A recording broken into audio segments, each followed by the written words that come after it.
Assalamualaikum, anda sedang menonton Sekilas Fakta 25 November 2022 bersama dengan saya Nur Syihah Mama Amin.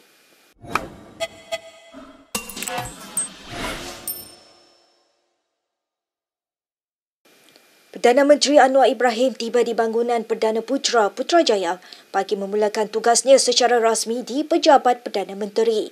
Beliau tiba pada jam 9.52 pagi dengan menaiki kenderaan jenis BMW berwarna hitam diiringi beberapa kenderaan pengiring polis. Ketibaan Anwar disambut Ketua Setiausaha Negara Muhammad Zuki Ali. Anwar memulakan tugasnya pagi ini dan mengimbas kad perakam waktu sebelum memasuki pejabatnya. Terdahulu Anwar sempat menurunkan tingkap kenderaan dan melambai ke arah sekumpulan pengamal media di pintu masuk ke bangunan berkenaan. Lebih 50 pengamal media sudah menunggu seawal jam 7 pagi bagi merakam detik sejarah itu.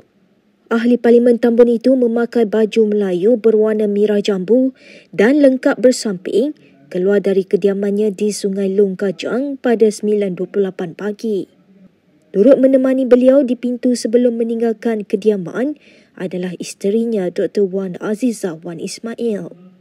Semalam Anwar, 75 tahun, mengangkat sumpah sebagai Perdana Menteri ke-10 selepas mendapat perkenan yang di-Pertuan Agong Sultan Abdullah Sultan Ahmad Shah. Baik, sejurus selepas memulakan tugas hari pertama sebagai Perdana Menteri ke-10, Anwar Ibrahim mengadakan sidang media di Putrajaya hari ini. Anwar berkata keutamaannya ketika ini ialah bagi menangani isu kos sara hidup yang semakin menekan kehidupan rakyat Malaysia ketika ini. Justeru katanya, dia meminta pihak yang berkenaan mengadakan perbincangan teliti serta bertindak segera untuk mengatasinya. Saya akan adakan pertemuan segera dengan jabatan dan agensi berkenaan dalam masa terdekat.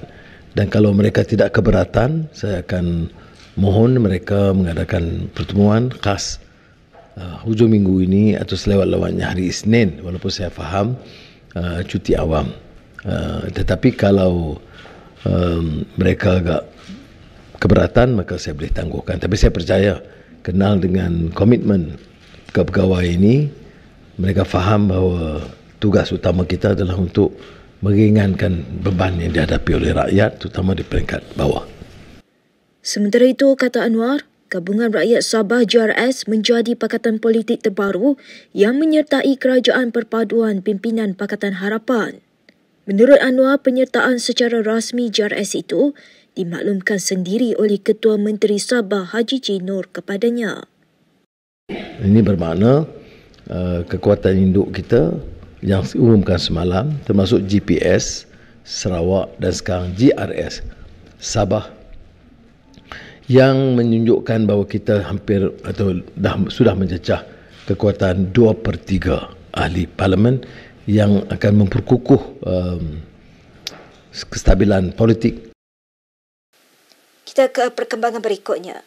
Pengerusi Pejuang Tanah Air Pejuang Dr. Mahathir Mohamad mengucapkan tahniah kepada Anwar Ibrahim atas pelantikannya sebagai Perdana Menteri ke-10. Ucapan itu menyusul sehari selepas pengerusi Pakatan Harapan itu mengangkat sumpah sebagai Perdana Menteri.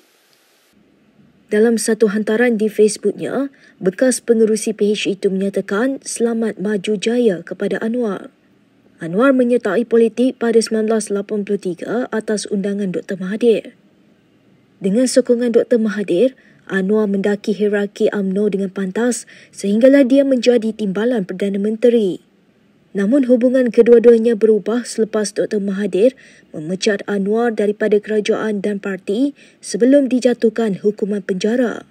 Sejak itu, Dr. Mahathir sering dilihat sebagai penghalang Anwar untuk menjadi Perdana Menteri, termasuk ketika kedua-duanya bekerjasama dalam PH pada 2018. Semalam selepas mengangkat sumpah jawatan Perdana Menteri, Presiden Pejuang Mukhris Mahathir berkata partinya mendoakan kerajaan pimpinan Anwar mampu memulihkan negara. Mukhris yang juga anak Dr. Mahathir berharap kerajaan baharu dipimpinnya akan membawa kestabilan politik negara. PAS akan membincangkan tawaran menyertai kerajaan perpaduan dengan rakan-rakan komponen dalam Perikatan Nasional dalam waktu terdekat. Setiausaha Agung Taqiyuddin Hassan berkata, seiring perbincangan itu, PAS akan turut meninjau pandangan dan kesediaan penyokonnya tentang tawaran itu. Dalam kenyataan hari ini, Taqiyuddin yang juga ahli Parlimen Kota Baru berkata, PAS mengucapkan tahniah kepada Anwar Ibrahim atas pelantikannya sebagai Perdana Menteri. Beliau juga menyuarakan keyakinan pengerusi PH itu akan dapat melaksanakan tanggungjawab dengan baik. Malam tadi dalam sidang media sulung selepas mengangkat sumpah memegang jawatan, Perdana Menteri Anwar Ibrahim mengajak PN menyertai kerajaan perpaduan yang ditubuhkannya semalam. Beliau berkata saranan itu dibuat bagi membolehkan sebuah kerajaan yang kukuh dapat mentadbir Malaysia. Pengerusi PN Muhyiddin Yassin sebelum ini menegaskan PN tidak akan bekerjasama dengan PH. Namun semalam, Setiausaha Agungnya Hamzah Zainuddin berkata, gabungan itu akan mempertimbangkan cadangan penubuhan kerajaan perpaduan melibatkan perbincangan dengan parti-parti yang sehaluan. Sementara itu, pengerusi Perikatan Nasional Muhyiddin Yassin akhirnya akur dengan pembentukan kerajaan perpaduan yang diterajui Pakatan Harapan. Muhyiddin menegaskan PN kini akan memainkan peranan semak dan imbang kepada kerajaan pimpinan Perdana Menteri Anwar Ibrahim. Muhyiddin yang juga Presiden Bersatu berkata demikian dalam satu kenyataan hari ini ketika menyampaikan ucapan tahniah kepada pengerusi Pakatan Harapan itu. Kenyataan Muhyiddin itu hadir selepas kenyataan Setiausaha Agung PAS Taqiyuddin Hassan pagi tadi yang menyatakan kesediaan membincangkan tawaran menyertai kerajaan perpaduan pimpinan PH dengan sekutu PAS dalam PN. Selain itu, Muhyiddin berkata PN akan meneruskan perjuangan demi kesejahteraan rakyat dan kemakmuran negara berpandukan prinsip prihatin, bersih dan stabil. Semalam selepas hampir seminggu kebentuan politik, Anwar akhirnya dilantik sebagai Perdana Menteri yang akan menerajui kerajaan yang dianggotai PH dan sekutunya selain BN dan JPS. Susulan itu, Muhyiddin mencabar Anwar mengemukakan jumlah sokongan dimiliki bagi mengabsahkan jumlah yang diperoleh bagi memegang jawatan Perdana Menteri. Pada sidang media pertamanya sebagai Perdana Menteri semalam, Anwar memaklumkan bahawa Parlimen akan bersidang pada 19 Disember dan usul pertama adalah undi percaya terhadapnya bagi membuktikan sokongan majoritinya.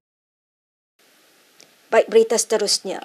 Pemilihan tidak akan diadakan dalam Perhimpunan Agung UMNO PAU 2022 yang dijadual berlangsung bulan depan. Perkara itu dinyatakan oleh Ahli Majlis Kerja Tertinggi MKT UMNO Muhammad Razlan Muhammad Rafi seperti dipetik Berita Harian.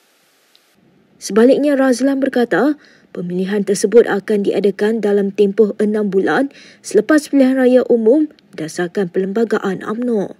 Setiausaha Agung UMNO Ahmad Mazlan dalam kenyataan memaklumkan, MKT UMNO memutuskan PAU 2022 akan berlangsung pada 21 hingga 24 Disember ini. Berkenaan pemilihan UMNO, Razlan berkata, Ahmad Mazlan akan mengadakan mesyuarat Biro Politik bagi menentukan tarikh tersebut sebelum dibawa ke mesyuarat MKT. Jabatan Pendaftaran Pertubuhan ROS sebelum ini meluluskan usul pindaan Perlembagaan UMNO yang diputuskan parti itu sebelum ini. Kelulusan itu menyaksikan pemilihan UMNO di semua peringkat diadakan tidak boleh lebih daripada 6 bulan selepas diadakan sesuatu PRU Parlimen. Baik, berikut beberapa lagi ringkasan berita untuk hari ini.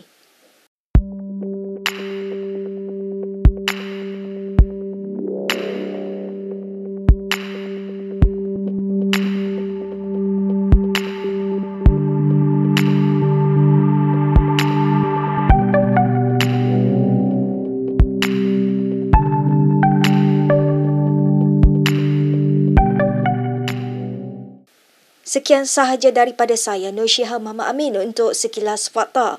Untuk lebih banyak berita, anda boleh melayari kinitv.com. Anda juga boleh mengikuti kami di Instagram, Twitter, YouTube dan Facebook. Salam hormat dan selamat berhujung minggu.